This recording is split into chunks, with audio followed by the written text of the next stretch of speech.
So starting a little late, but in Oakland tonight. Hopefully I can get home and get my video done.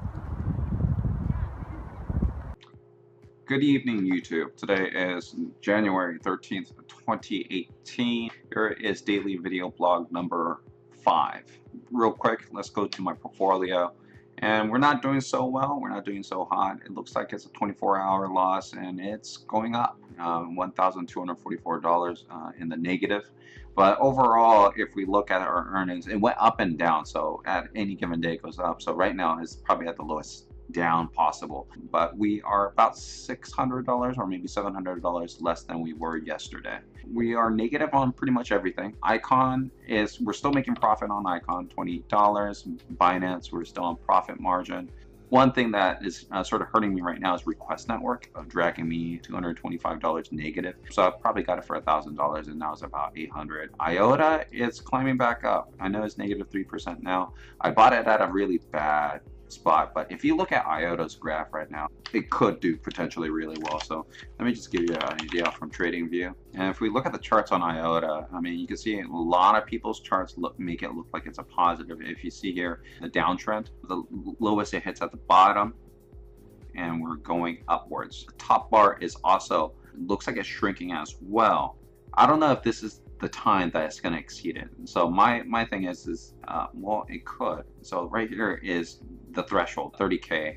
And if you look, it's about 30K-ish all the way around. That's the resistance level. And if it does break this resistance level, then it's ready for a pop. And we're sort of overdue. You can see this huge jump. And this was early in December, December 5th. If we hit play, it looks like it might be a little bit more before it pops. We'll see. Most likely what I'll end up doing is as soon as it breaks the 30,000 Satoshi level, it is time to purchase some more. Now, Oyster Pearl, made a mistake on here. This is me thinking that, hey man, this is good currency. Didn't do much research and bought on the spot, down $127 on this. I bought it at the high, and that was another mistake. I did the same thing with that as well. But everything else is green. Ironically, everything else, Neo, VeChain, Railblocks, everything was green because I bought it during the early times in December. Everything in around December all the way to about January 5th, everything was green, right? Most of these purchases were done in mid-December, so mid-December 13th through the 20th. They're all gaining at that time. It doesn't matter what you bought, it gained, right? So got lucky on that. What I want to talk about now is I wanted to talk about Stellar Lumens. I looked at this currency in depth.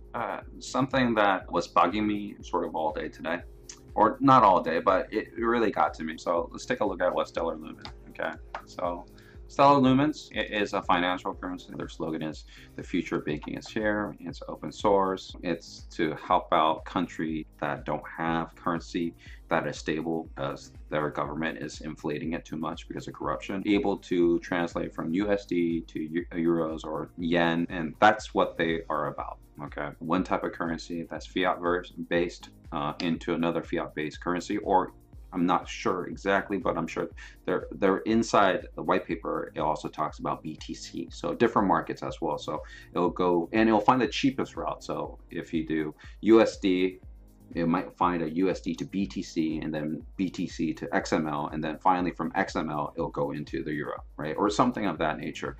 It will find the cheapest path possible, but the hops it might take might be longer. Okay. Transaction on decentralized Stellar network resolves in 2 to 5 seconds. That's really good. So everything about it's great. I feel like Stellar Lumens is here to stay. It's also decentralized, open source. It's just more community friendly, right? If you look at the developers information, they have a lot of information here. I haven't really went into a lot, but they got SDKs for everything. You could also become an anchor, so be part of the decentralized network, if I'm not mistaken. One of the nice things about their network is their form of payment is cheap. It's like 0.0001 Stellar Lumens, which comes out to be less than what? I mean, this is negligible. That's Stellar Lumens, and the reason why they said they added that 0.001 is to make it spam proof. So if I'm trying to spam like a million times, well, that's going to cost you some money, right? I can't spam the network, because if I'm going to make fraudulent transactions a million times, it's going to will cost me $10,000 to do something malicious, and that's what it's there for, prevent spam on the network. So the one thing that I did run into a problem was if Lumens is one of their things and with lumens is to become a currency that is actually usable via lumens. That means the currency has to be stabilized, right? So if this currency wants to be stabilized, it needs to hit more than what it is now. I mean, I don't know exactly what the market cap is, but it needs to be almost 100 times more than it is now, right? Maybe not 100 times, but $10 trillion, perhaps, maybe even more.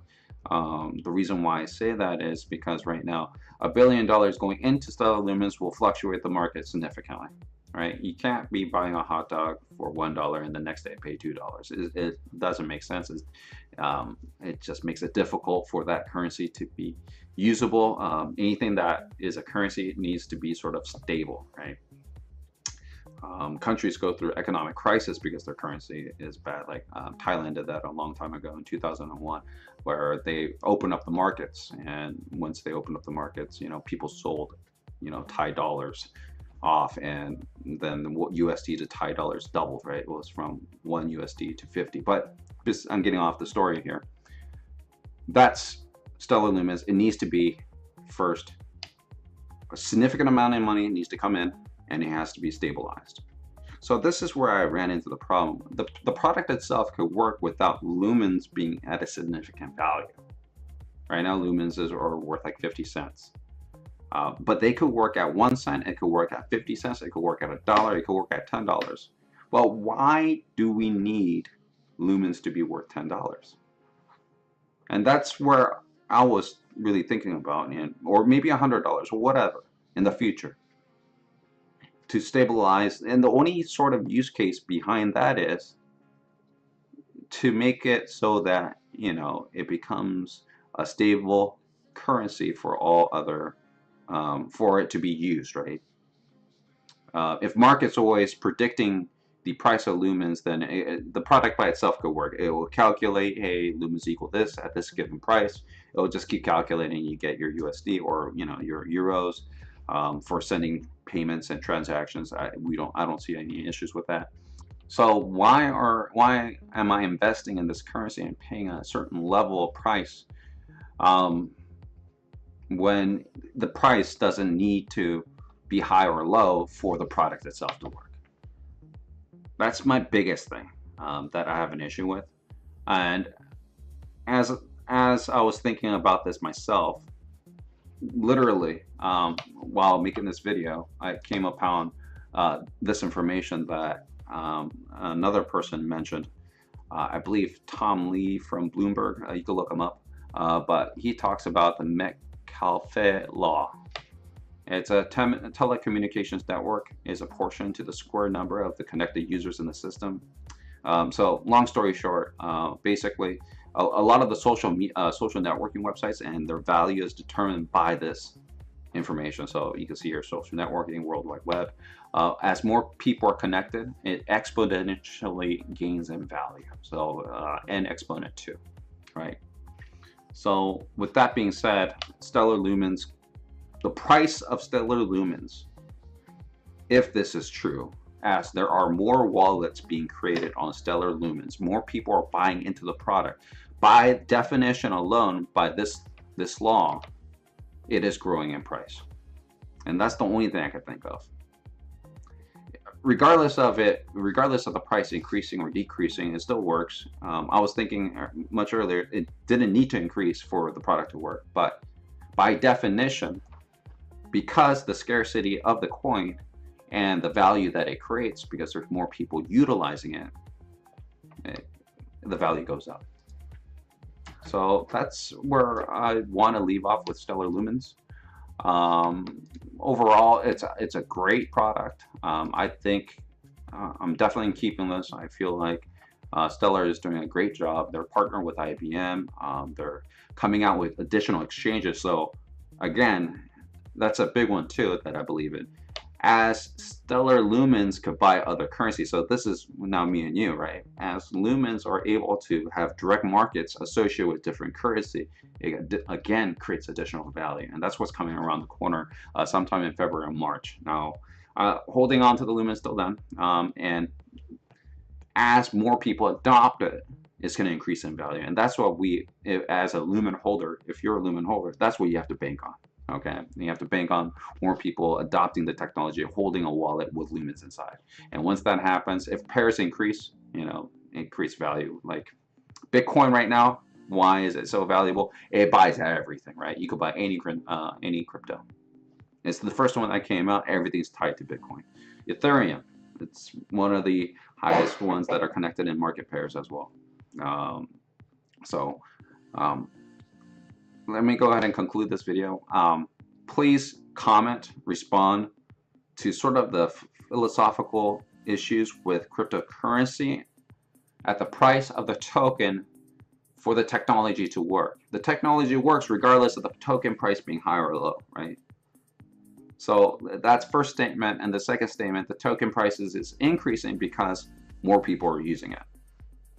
So just wanted to give a rant off that because that was on my mind today. Well, anyways, thanks for listening. Please comment, thumbs up, and subscribe. Thanks.